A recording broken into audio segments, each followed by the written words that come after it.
Welcome back to another episode of The Top Step. My name is Rowland-Smith. Now, my next guest is a guy who's extremely upbeat. But before we get to him and before we get to this podcast, because I like to keep this thing as upbeat as possible, especially in a time like now, man. I mean, this podcast has been helping me so much through this isolation period, but it's getting to a point where it's getting to be pretty dark, what's happening outside. And obviously the changes need to be made. I completely agree with that. With what's going on and what happened with George Floyd and the peaceful protests and everything else that is attached to that. I just want everyone to listen to the other side as much as they can. Take a step back, take a breath, process everything that's going on. We will get through this, and hopefully we're better as people when we come out of this at the other side. So again, let's get to it. My next guest is a guy who I look up to from afar. He's a guy that had a really parallel career to me. When I look back and think about it, his name is Ryan Spilborghs. Now, I started this podcast and called it The Top Step because some of my favorite memories in the big leagues were standing on the top step of that dugout with teammates and friends, hearing their stories and being inspired by their journeys. And for Ryan, it's funny, I mentioned his career was pretty parallel to mine, which it really was. He made his debut in 2005. He only played one game. We talk about that in this podcast, how tough that is. He got called up in July, and usually if you're a young player, you get called up, you get sent back down. At some point, you go back up, or you go back up in September. He never went back up in September. I didn't even realize that until I started digging into Ryan's career before this. That's got to be an absolute slap in the face, kick in the guts, and that's what happened. So he went to Winterball next year, got back up in 2006. He has a great story when he was in New York trying to support a teammate, which we'll get to. But again, this is a guy who's absolutely killing it now. He's broadcasting with the Colorado Rockies. He does their pre and post. He does their color. He does everything. And also, he works on MLB Network Radio. Great show with CJ Nikowski called Loud Outs. He's killing it on that. He's so fun to watch. And it's easy to see. Again, I followed this guy from afar. It's easy to see why he's having so much success because he just has that ability to listen to people and to be, like he puts it, be nice to people. There's a story we talk about. We went to this career summit. He was emceeing it. And he made a comment. He said, you know what? The reason I'm getting these opportunities, as crazy as it sounds, is because I'm nice to people. I wanted him to elaborate on that because, look, you can go say hi to people at your coffee shop and, think you're going to get opportunities, but it's more than what it seems like on the surface. He makes a great point because that's something in my career that I always needed to do was to listen to people. Doesn't matter. There's no hierarchy. There's no, I'm talent. I'm a major leaguer or, I'm a broadcaster. So you have to listen to me. It's a team. No matter what you're on, or no matter what industry you're in, you're a team. And everyone around you, first of all, you don't know where they're going to end up. That's number one. I want to tell a story about that before we get into this podcast. And number two, you don't know what power they possess over you in your career or what they're doing or what they've been through the last week or 2 weeks. You just don't know. And for what's going on outside the door, outside our doors right now, you don't know what people have been through. And there's a reason. It's not just a random act of I'm standing here for some random reason. There's a reason why people are doing what they're doing. And that goes in to this environment as well. But one story for me, and I want to tell this before I get into the Ryan Spilborghs interview. I was rehabbing, I can't remember what year it was, but it was kind of midway through my career. And I was rehabbing like an elbow injury. It was pretty minor. And like 2008, 2009, something like that. And there's a guy next to me. I'd seen him around a bunch. And I'd seen him in the clubhouse and just around the traps around Safeco Field, now T-Mobile.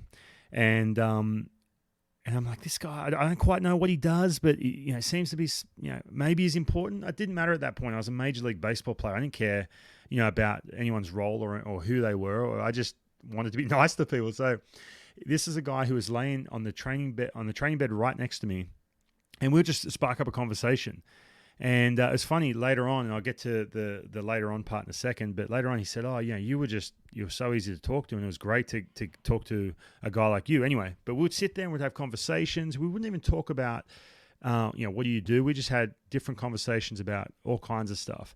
And when years and years later, all of a sudden I'm in a tough spot where I'm finishing my career and I'm asking myself, what am I going to do with myself now? I kind of knew what I wanted to do, but it's not that easy. I wanted to broadcast, absolutely. I wanted to do TV and radio and talk about baseball and do what I'm doing right now. But it's not that simple. You don't just roll into that. Anyway, so I contacted the Mariners. I contacted Kevin Martinez and said, who's essentially my boss now if I'm working with the Mariners. I texted him and said, Kevin, I really want to get up there and talk to some people about possibly doing some pre and post or whatever, get my foot in the door. And he said, you have to contact Randy Adamak. I'm like, okay. I'm like, have I met him before? I don't even know if I've met him before. I'm not quite sure. He kept saying Randy Adamak. That was the guy, the boss. So sure enough, I say, okay. So I go up to Seattle, and he said, look, I'll make that introduction and you can meet Randy. All right, I'm meeting this Randy guy. I tried to even Google search him, and I couldn't quite find a photo. He walks around the corner. I'm up in Seattle. He walks around the corner. I'm like, boom, that is the guy I spent a month on a training table next to, and we hit it off. And straight away, I was like, oh, man, I'm not relieved. I'm kind of relieved in the sense that we hit it off, and he said, hey, Ryan, how you doing? I remember the time when you were rehabbing your elbow, and I said, yeah, man, how you doing? And just that, it wasn't effort. It was just listening to people. It was something Ryan Spilborghs talks about in this interview, but listening to people goes such a long way. And it was just an easy transition. And Randy was willing to give me a chance because he knew me and knew how I was easy to work with. And that's always been something I've reminded myself all the time. Everyone I'm working with, whether it's in the office at Root Sports, or wherever it may be, getting a chance to go over to MLB Network last year and, trying to push for more time doing things on MLB Network or doing stuff with Next Gen Baseball. Always listen and listen and listen and listen and find out where this person's coming from, because you don't know who you're talking to half the time, and they could mean the difference in your career. And Randy definitely gave me plenty of opportunities because of that relationship we had from a time that I really, at the time, didn't think much of. So anyway, if you're enjoying this podcast, I'll get right to it. Make sure you subscribe. Click that subscribe button. Leave me a review. It's really easy. Go on Apple or Spotify, Stitcher, Google Play, whatever. Just leave me a review. That helps this podcast out a little bit to get to, so other people can reach this podcast. So I'd really appreciate it. Give that 5 stars. Give it that review. And make sure you tell your friends all about it. I will put these clips up on the internet. I've also got, and I'm hoping to do the same thing with Spilly's interview right now, but I've also got something really cool coming that I think you'll really have a good laugh at with the Grant Balfour episode. Anyway, I'll get right into it, and stay safe out there, guys. Hang in there, take a breath, and hopefully this next 45 minutes can make it a little bit of a break from everything that we're dealing with right now. All right. Enjoy. This episode is Ryan Spilborghs joins me on the top step. No matter what happens, Rowland-Smith has something to tell his grandkids right here. First appearance of the big leagues. Facing a Hall of Famer. Especially if he strikes him out. Here comes the 1-2 pitch to Junior now. The breaking ball. He struck him out. Yeah, that will be a story for the rest of his life as he strikes out Ken Griffey Jr. and the inning is over. But what an inning it was. As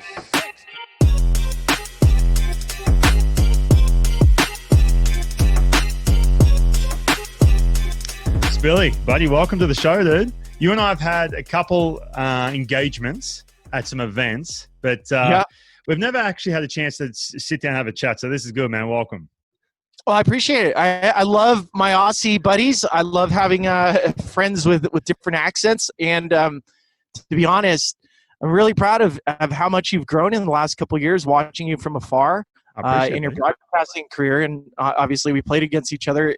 Anytime I faced a lefty, it was going to be a guy like you. So it's, to be honest, like, when you get into baseball from all the different backgrounds, especially with where we are right now in today's society, the perspectives that we have from, playing winter ball with my Latin American teammates to going overseas and playing in Japan, to, being around African American players that have been my teammates for a long period of time, seeing our current landscape. And when you find, I grew up in Santa Barbara. I grew up in a little coastal town, where surfboards and, basically everybody looks like me. Me too. And and then so you go from a college or high school or from Australia, and then all of a sudden you get tossed into a minor league system where now you're seeing Latin American players, and Dominicans and Venezuelans and guys from Caribbean that you've never met before, and boom, be teammates. And what's amazing about that for me is you don't know who's going to make it to the big leagues, right? Like you probably had, I bet you put money on somebody that never even got close. Man. Oh, absolutely. And the amount of times I've heard, dude, he's nasty, man. How is he not in the big leagues? He's like hovering in AAA, and there's something that just separates him. You know what I mean? What was it for you? What do you feel like separated you to get you to that next level? There's a little bit of a give a bleep factor that I have. I wouldn't call it a chip on the shoulder. I'm sure I'm like you. I'm highly motivated. You tell me I can't do something, I'm going to do it. It's like, I think granted, you have to have a skill set. You have to learn from your skill set. You have to understand what your strengths and weaknesses are. I think I did that really well, but I think right place, right time. I mean, my very first call up, it was after multiple injuries, it wasn't like I was knocking down the door. I'm a 7th rounder, 4th outfielder, I got lucky. And I remember, luck. Speaking of the luck thing, man, I remember Chris Bossio was pitcher of the Mariners. He was a pitching coach, and he does this big meeting with all the minor league pitchers. And he talked about luck, and I'm sitting there as an 18-year-old. I'm like, what's he talking about? Like, no, it's the dudes who are studs and the guys who, but it's amazing. Like, I literally had to have, like you said, a sequence of injuries to go, you down the list. Okay, you're left-handed, boom, up you go. And then there I was. And it's one of those things, man, when you get there, don't screw it up. You get that couple of weeks to make an impression quick at that level. And you got to tear it up when you get up there for sure. No question. It's funny too. And you mentioned that, they don't give a bleep thing about you. And one thing, and we talked about when I first brought you in, we talked about the couple times the interactions we've had at these career summits, right? And it's an interesting time because you're emceeing those, and you do an amazing job, and you have that thing about you that the charismatic factor that if you're sitting in that room and you're just getting done trying to make that transition out of professional baseball, however many years you've made, if you're sitting in one of those seats, you're looking at you going, oh, well, look at the way he talks and this, that, and the other. That's why he got that gig. You know what I'm saying? Like, someone contacted you, and then you made a comment 2 years ago. I'll never forget it. You said that I'm also nice to people, right? I know how to work with people. And it's amazing because not only is it obviously, working your butt off, being competitive, right? But it's also having that ability to listen to people, give you instruction, take it in, and have that ability to work with people, man. I mean, talk to me about that, dude. Like, what do you mean by when you say being nice to people? Because it's a broad statement. It's like saying, "Oh, go to the coffee shop, be nice to people," but it means a lot more than that, right? But it is as simple as that, and I appreciate you bringing up that story because it's true. People have asked me so many times, "How did you get your broadcasting gig? Was it because you were a baseball player?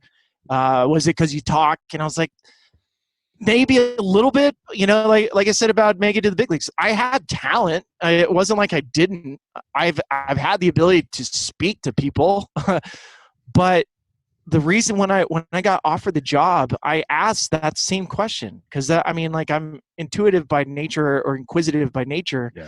So I was like, why did you offer me this? And he said, honestly, Spilly, when you were a player, you were nice to the guys that were in that room. The camera ops, the A2s, the audio techs, all that. I just would say, hey, how are you? You doing all right today? That's it. That is legitimately it. And he said, the difference between when we look at a broadcaster, and you understand this now too, we have a broadcast group of 35 people at the stadium, from the different camera ops to our director, to our producer, to silent reporter, to the TDs. I mean, you name the people in the truck, and we're a team. And if the talent thinks they're above the team, and we've seen that in baseball all the time, right? Yeah. If the group is nice to each other, if you check in, you're like, hey, Ryan, you doing all right today? Like, for real, I actually care. Yeah. Your family okay? Right. What's going on in Australia? Are the fires, is your family safe? That's what it means to be nice. Yeah. Just like I'm sure you do when you go to a major league clubhouse. I do it all the time. I take a circle around the entire clubhouse just to say hi to people. Yeah. Just to check in, because I don't want people thinking I have an ulterior motive, because I don't. Gotcha. I just want you to know that I'm here. Like, I'm not anything special. I'm literally, I just care. If I get a chance to see you, I care. I'm going to pay attention. And that got me a job, for real.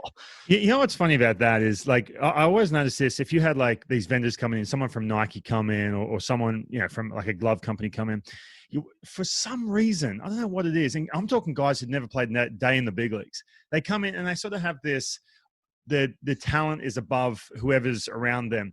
For me, I grew up in Australia, so it was easy. If I had a Nike rep coming over to me, I was like, dude, like, you're coming to talk to me and you're going to give me this stuff and we're going to have a relationship. So it was natural for me. And I was like inquisitive to the sense of, how does all this work? Because I wanted to learn how that worked, like how to work with players but it's amazing. I guess it's easier said than done, because I saw a good majority of baseball players just make that fatal mistake where they felt like they had to sort of, put their guard up, like, or act big time in a sense, right? That was like the one part, and you get this when you get in that room, you have these blinders on where you think you are. And I get it, because our careers, as long as we think they're going to be, they're really short. And the swings, I'm sure you felt the same way, that when I retired from baseball is the best I slept in years, because all that pressure of trying to constantly perform, worrying about your job, worrying about getting a hit, worrying about all these things, it was gone. And so when you're in that place of constantly fighting and focusing on yourself, on your craft, it is, you become like you almost become a fake version of yourself, a blown up version. And I totally understand it when guys get to that point. But if you can remind them, like, to be cool, to say hi to people, like, you're not that great, or you are great, but don't forget, you're going to be a human for a lot longer than you are a baseball player. I don't know. I think people can redo their careers and still be laser focused to their routine while being a better person. Absolutely, 100%, for sure. Also, too, looking at your career, right, and talk about that transition, and you get up and you're MC, and the event's awesome. The Players Association, put it on, and it's basically just an opportunity. If you're trying to make that, it's hard, man. It's hard to transition out of the game. It really is, because I think people, first of all, if you're a player, anticipate, oh, this organization is going to call me, bring me back as a scout. It just doesn't happen. They just don't. There's a pile this thick. I was talking to the farm director of the Mariners. He goes, dude, there's like a pile this thick of applications. That's just the way it goes. But for you, 2012, 2013, was there that fear factor of what the hell am I going to do? Or you basically knew you're on a path, this is what I want to do next? I had no idea. I mean, I was playing in Japan, and my wife and I were not in a good place. I mean, I was gone for 6 months in Tokyo. My family was out there for 2, and I didn't see him. I became a FaceTime husband, FaceTime dad, and it was really, really difficult. To be honest, like, if I kept playing, if I wasn't playing in the States, and I had to go back to Japan, I think my life would be totally different. I don't think my wife would have hung around for another year. So how old were your kids when you were in Japan? 2 and 3. So my son was 2, my daughter was 3. My daughter got like some weird rash over there. And what ended it for my wife in Japan, we loved it. We had such a great time when we were together. But my daughter had a rash, and she goes, and I'm in the minor league system at the time, so I don't have a translator. Mm-hmm. So she has to go. I'm out in the field. She had to go to the doctor by herself with no car, on a bike with 2 kids. She shows the rash. The doctor gives her a prescription, speaks to her completely in Japanese, and hands her this prescription. And she's like, "What is this?" And he gives it to her again, and she's like, "What is it? I don't know what this is."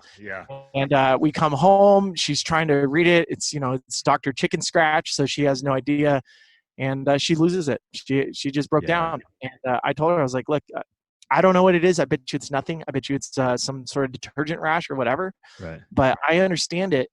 Go home. Go home." Yeah. And they did. They went home. So, my career path, I didn't know it at the time that it was over. And it was just happenstance. I get a phone call in the off season right at the beginning saying, "Hey, are you interested in being a broadcaster?" I'm like, "No, I'm a baseball player." You're right. Yeah. And then it started a conversation, and I literally, honestly, I sat on it for 4 months before I actually made my choice to move on. I worked out the entire offseason like I was going to be a baseball player. Right. In January, I decided to move on. Yeah, it's funny because for me, for example, the Mariners, everyone thought that I got all these phone calls. Hey, but I actually reached out to them and said, hey, a couple of years ago you mentioned this, and so I went up to Seattle for like a week. And at that point, because you're so naive, you think that, I smashed it. On one show, I did a pregame show and I smashed it. They're just going to call me. Then I went to spring training the next year because at that point I was still playing. Go to spring training the next year and I'm in the booth and everyone's telling me how good I am because it's easy just to say, oh yeah, you're good. Who knows if I was good or not? It's just one of those things that really doesn't, they're not going to say, oh, you sucked. And I'm sitting back expecting phone calls like, oh, hey, come join the team. But there's already people in place. Like, oh, yeah, they've already committed X amount of games and everything else. I had to basically beg to say, hey, look, can I just get 10 minutes? And who helped me is a guy you're on the radio on MLB Network Radio with is CJ Nikowski. Having that, bleep it moment, right? We talked about that at that summit back in, when was that? December. But I contacted CJ and I said, hey man, help me out. And usually I'm expecting, oh, well, hey, write a blog or do this stuff. And he said, come meet me. He was in LA. He said, come meet me. He sat me down. He goes, listen, man, this is how it works. You have to, and this is before I started begging. He goes, you have to contact him and beg him and say, I'll do this. I'll do it for free, blah, blah, blah. Do all these little things. And I was like, man, all right. But that was that moment. CJ helped me out a ton. I just kept calling and they said, oh, come down. And then that turned into, hey, come up for 5 days. And it snowballed from there. But I think people just, if you played baseball, you played in the big leagues, that you were just going to get all these opportunities. It's just not the way it works. You got to bang down doors just like we did when we were athletes. I mean, it's the same thing. It's the same mentality too. If you're not willing to put the work and effort in or take feedback, it's like I say this about broadcasters or anybody doing this thing.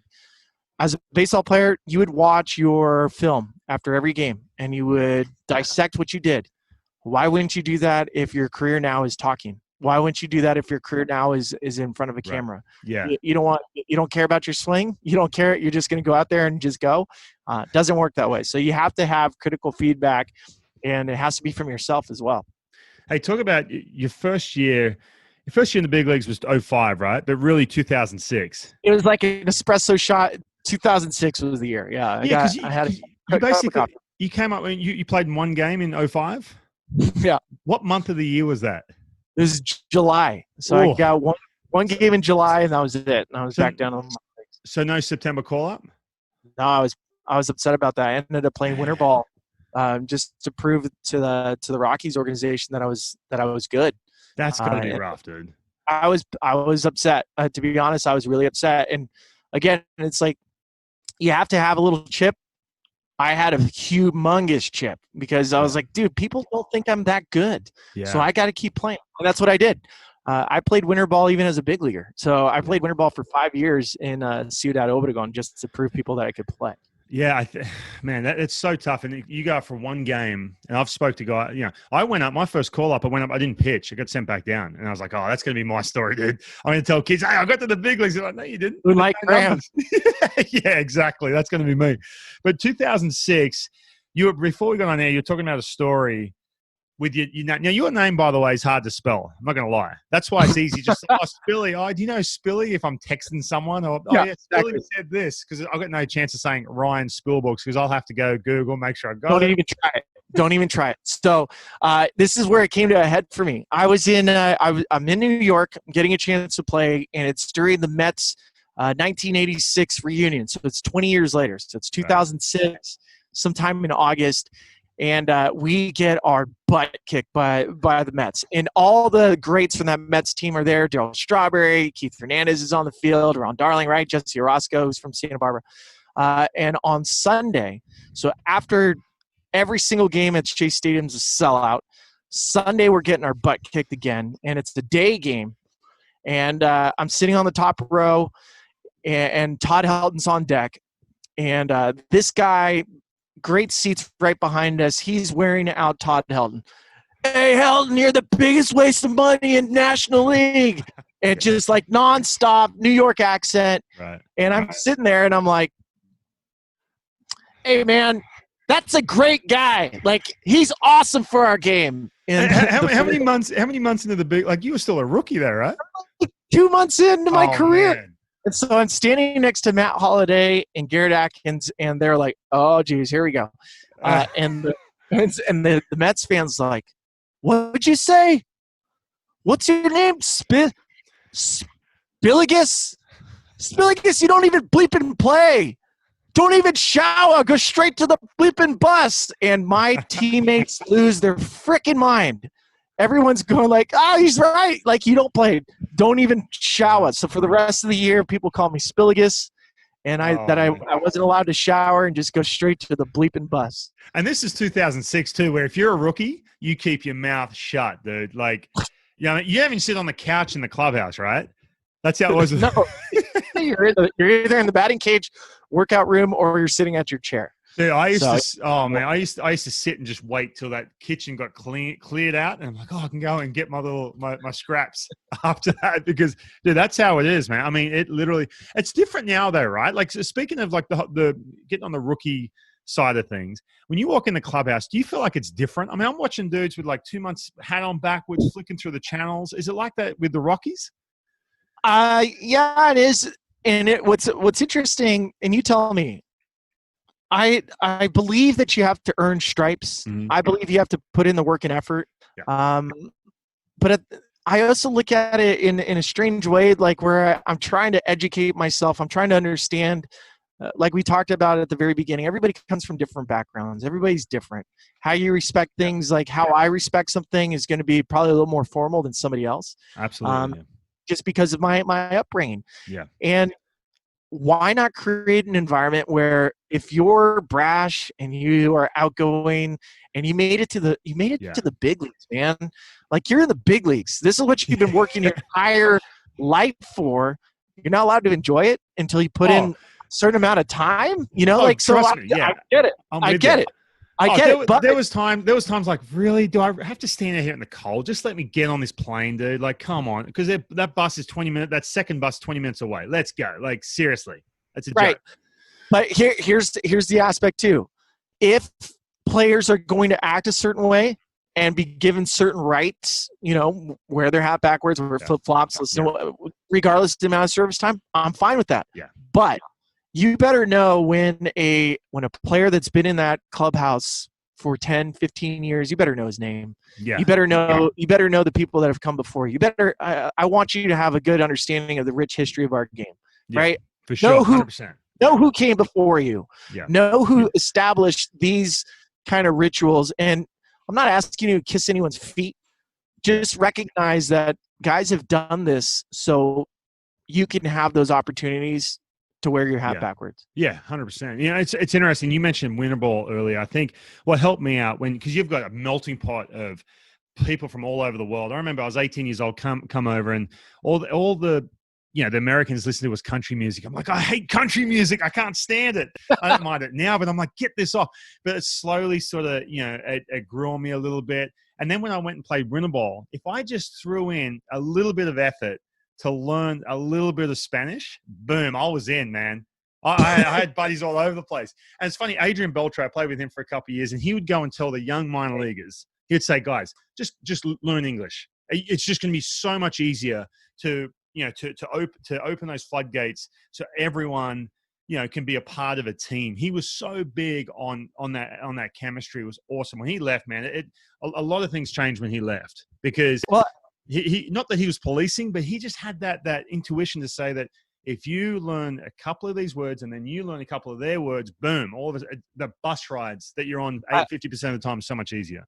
I have been begging for organizationally, like if I ever had a chance to run operations, I'm teaching all my players Spanish and I'm teaching my Spanish players English. I I don't think it's fair that a Spanish-born player comes to the States and they have to learn English, where you've been born in the States and you don't have to learn their language. Yeah. That's not cool. Like, if I want to be a good teammate, to your point, I'm going to learn your language. I want to be able to say, hi, how are you? Yeah. What's going on?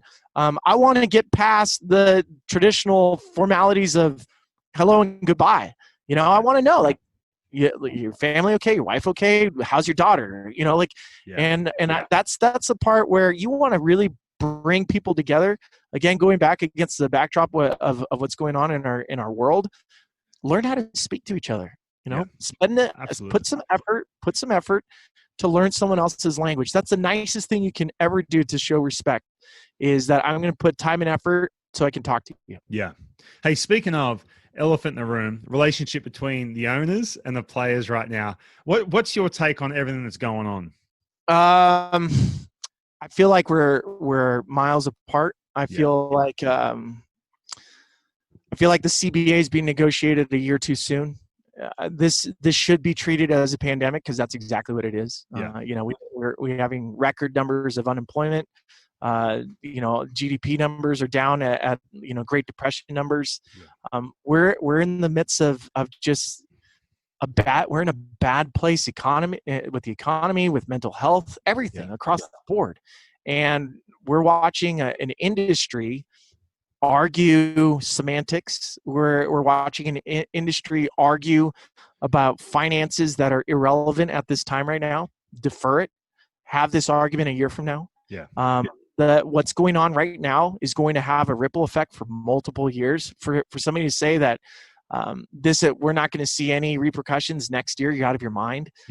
So, to me, it's if health and wellness is truly your number one, condition, then focus on that. If that's resolved, the finances, they always take care of themselves. I get risk. You and I get this. Like, your career could end like that. And so owners will be owners longer than players will be players.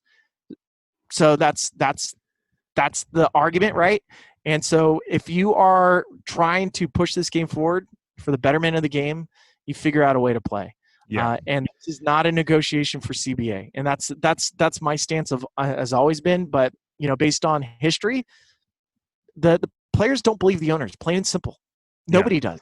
Yeah, no, exactly. I think there's got to be a level of transparency here from on both sides. Even, you know what, this is a time where you said it's so unique. It's not a CBA time whatsoever. It's a time where it's like, all right, guys, we're in a tough spot. We both know it. Let's be transparent. You show me exactly, like, open up those books to the owners and say, all right, how much money are we going to lose, and how do you forecast this? You guys are obviously smart businessmen. You're obviously successful people. You can forecast this and that. Show me your plan. Show me how your budget looks, and we'll tell you where we're coming from, and just team up somehow, as opposed to the us against you and the whole button heads, because it is absolutely not the time. But you're right, man. Just the ripple effect and everything that's attached to baseball, including you and me. I mean, you and me are not.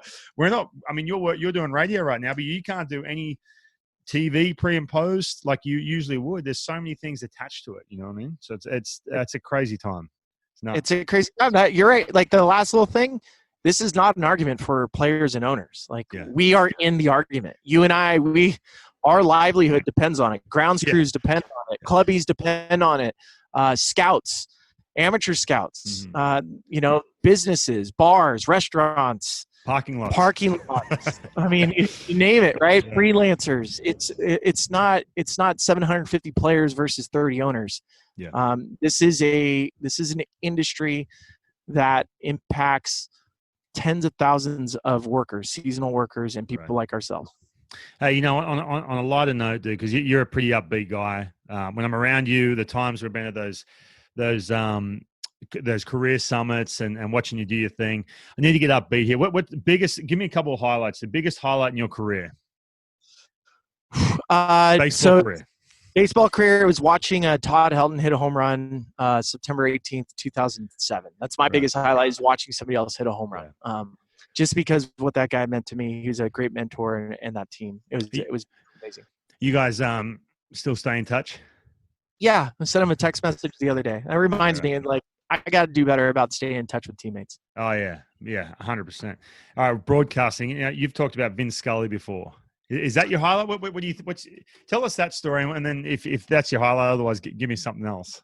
Yeah. No, okay. So, I grew up in Southern California. The voices in my head as a broadcaster now, I hear Vince Scully and Chick Hearns. Chick Hearns was the basketball broadcaster for a bunch of years for the Lakers. And getting a chance to meet Vince Scully is, a true pleasure as a broadcaster. And the very first time I played at Dodger Stadium, I asked my parents to record the game. And they were like, why? You played at Dodger Stadium before? And I go, it's not because I'm playing at Dodger Stadium. It's because I want to hear Vince Scully. Yeah. And so Vin, I listened back, and Vin's like, here comes Ryan Spilborghs, a 25-year-old from UC Santa Barbara, went to Santa Barbara, which is about 90 miles north, and played with Skip Schumacher, and it was really cool to hear him say that. And like 5 years later, I catch myself on a replay, and I was like, Ryan Spilborghs from 90 miles north of LA from UC Santa Barbara, teammate with Skip Schumacher. I was like, you're saying the same thing, Vin. But I had a chance to interview him, and he gave me some of the best life advice ever. And he goes, you know what you have that nobody else has? I was like, no, I don't. And he goes, the same thing I'm going to tell you is what Red Barber told me after he got the job with the Brooklyn Dodgers. He says, what you have that nobody else has is yourself. You're you. Don't ever try to be someone else you're not. Don't ever try to listen or take parts of other people to incorporate into you. Tell the story the way you would tell it. Rely on your experiences. And it was fascinating because, I think in our minds, we want to be somebody. You might want to be. Well, isn't that tough to do sometimes? Because I know from broadcasting, for me, I want to be taken seriously, and it's so stupid. Because I've had, people say, "Hey, be yourself," and Eric Burns says, "Hey, that Aussie accent," but I'm like, I need to hide the Aussie accent because I want to sound pro. You know what I'm saying? And I know deep down that that's ridiculous, but you want to sound like you belong in a sense. And then you just fall straight into that same. You look like everyone else, and I can't afford to do that because I haven't played 20 years in the big leagues. You know what I mean? No one's going to take me seriously if I just sound like everyone else. It's isn't that a battle though to early on? You obviously now you're pretty established and you do your thing and dance around on set. There's a clip of you I remember kept popping up because we get all your feeds. Yeah, unfortunately. Yeah, I think there's a. That's why broadcasters. One last little part on Vince Scully, and then I got to get going. Yeah. I asked him about the 1988 call, the home run, the year that has been so improbable. The Dodgers have done the impossible, right? Like it's an incredible line. Yep. And I asked Vin, I said, how did you come up with that? And he said, Ryan, that took me 30 years. Wow. So it's such a great, it's a great perspective to understand that, you're going to get better. Being a broadcaster is a craft. It's not a talent. Mm-hmm. We get better. It's just like anything else. 10,000 hours, our voices will sound different. We will probably lose some of our crutch words. We might expand as we read more, as we watch more games. We understand timing. We understand how the cadence of another person talking to you is. And so you're going to get better as long as you do it. Yeah. And maintaining who you are, I think, is the most important, critical part.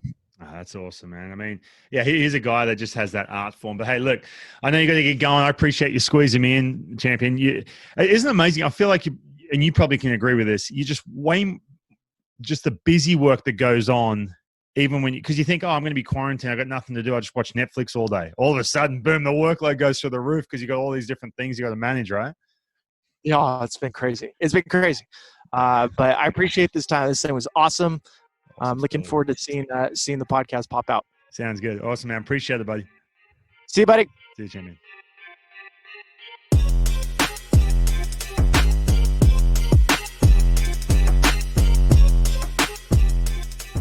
Thanks for tuning in to this episode of The Top Step. Hopefully gave you a little breather from what is happening around the world right now, whether you're listening from Australia, Canada, a couple of you guys in Japan, or across the US. Next week, we've got Matthew Boyd, the ace of the Detroit Tigers, the big lefty. He's actually from Seattle, so I can't wait to talk to him.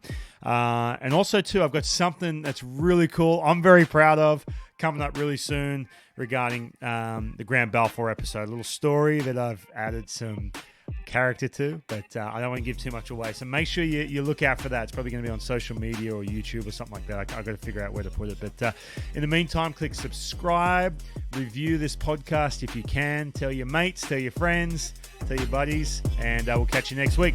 Thanks for tuning in, guys. We'll see you next week on The Top Step.